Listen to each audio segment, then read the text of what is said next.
Olá, boa tarde. Aqui quem fala é Vida Moraes e o assunto do meu grupo é aspectos demográficos da Europa.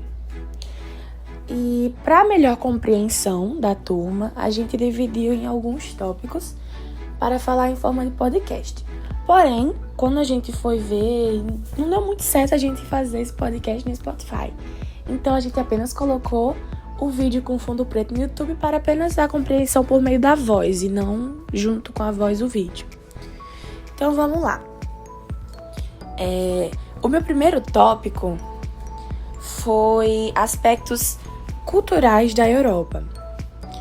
A Europa, com os aspectos físicos e sua formação geológica, é considerada por muitos cientistas como um continente que corresponde a uma península da Eurásia.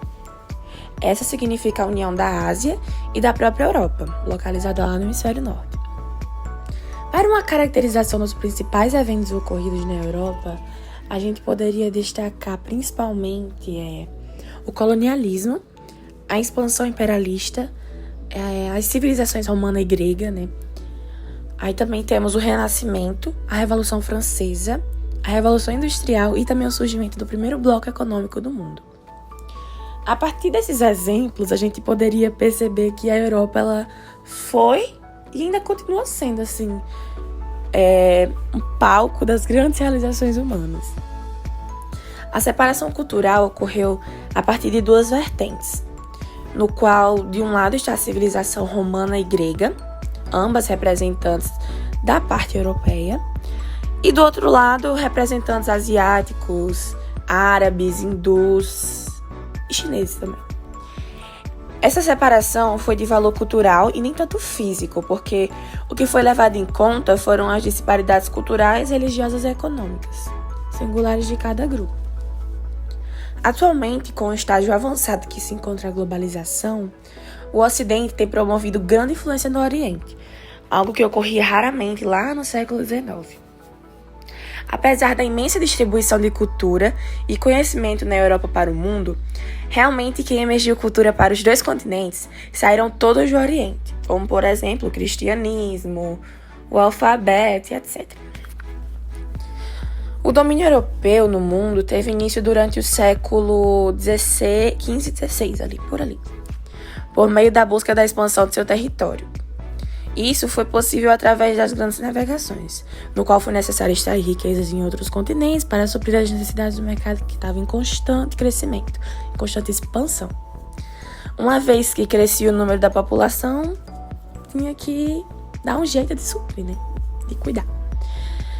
Por terem desenvolvido aspectos político, cultural em âmbito interno, conseguiu implantar sobre outros povos o domínio, pois detinham conhecimento em ciências, estratégia militar e tecnologias. Justamente nesse momento da história que criaram as expressões civilizado e selvagem, essas denominações tinham como finalidade principal diferenciar a cultura grego-romana, chamada também de civilizações clássicas e europeizadas. No entanto, essa distinção entre dois grupos atualmente pode ser identificada, porém, para identificar, basta apenas observar o grupo de países mais ricos do mundo, salvo apenas os Estados Unidos e o Japão. Todos são europeus. Na concepção europeia, o restante do mundo se limita a um canteiro de exploração econômica, ambiental e social, como, por exemplo, a mão de obra do mercado consumidor. As grandes metrópoles ocidentais europeias apresentam obras com grande quantidade de ouro e prata, adquiridas à custa do trabalho de escravos e nativos provenientes da exploração das colônias.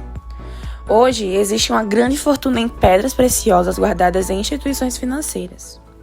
E, atualmente, a União Europeia representa uma ofensiva contra a hegemonia norte-americana, que dura desde o declínio do socialismo liderado pela União das Repúblicas Socialistas Soviéticas, no qual era a única a fazer frente aos Estados Unidos. Só mais um esclarecimento. Grande parte do conteúdo dito na minha fala foi retirado do site mbrasilescola.uol.com.br. É isso, obrigado pela oportunidade. Agora eu vou falar um pouquinho sobre as principais características da Europa. A Europa é um continente bastante irregular do ponto de vista geográfico. Seu contorno é todo recortado com diversas baias, golfos, penínsulas, enseadas que marcam seu litoral. Destacam-se também as numerosas ilhas como a Grã-Bretanha e a Islândia. A população europeia, principalmente da parte ocidental, ela apresenta várias características como a alta escolaridade, o elevado IDH, as baixas taxas de natalidade e mortalidade, o elevado número de idosos, a baixa mortalidade infantil, a elevada renda per capita e a intensa urbanização. No entanto, elas também apresentam uma grande diversidade tanto em suas formas de relevo quanto em sua biosfera e o clima. Os tipos climáticos existentes são de montanha, o temperado continental, o temperado oceânico, o mediterrâneo e o subpolar. Já as principais características da Europa Ocidental é que grande parte dos países está integrada politicamente e economicamente à União Europeia.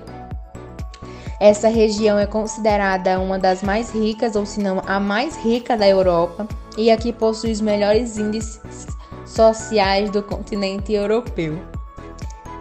Também, embora que haja cadeias de montanha, as formas de relevo predominantes na região europeia são as de planícies, que apresentam duas características muito positivas. Uma com um solo geralmente fértil e favorável à agricultura, e com grande facilidade para o estabelecimento de vias e comunicação. Meu nome é Luiz Eugênio do Carmo Júnior e sou aluno do 9º ano e vim apresentar minha parte sobre o envelhecimento da população europeia. O decorrer de outros fatores, por causa do envelhecimento da população da Europa, e não tendo como sobrepor uma população mais jovem, o país foi ficando sem mão de obra, e isso foi, como posso dizer, muito ruim para os europeus, já que a população velha é maior do que a mais nova, mas também isso é bom pelo fato que imigrantes têm algumas vagas de trabalho, o que já é um pouquinho melhor, já que não passam mais fome ou alguma coisa do tipo. Olá, meu nome é Pedro, sou aluno do 9º ano e hoje eu vim falar um pouco sobre os aspectos populacionais da Europa. Um dos aspectos que marca muito a Europa é o número de pessoas, sendo 638,8 milhões de pessoas, sendo a quarta maior população mundial entre os continentes, estando atrás só da Ásia, a África e a América.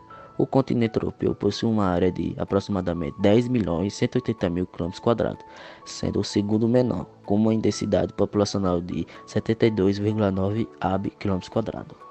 Então é isso, Lucas e turma, esse foi o nosso trabalho. Espero que todos tenham gostado, obrigado pela atenção e é isso.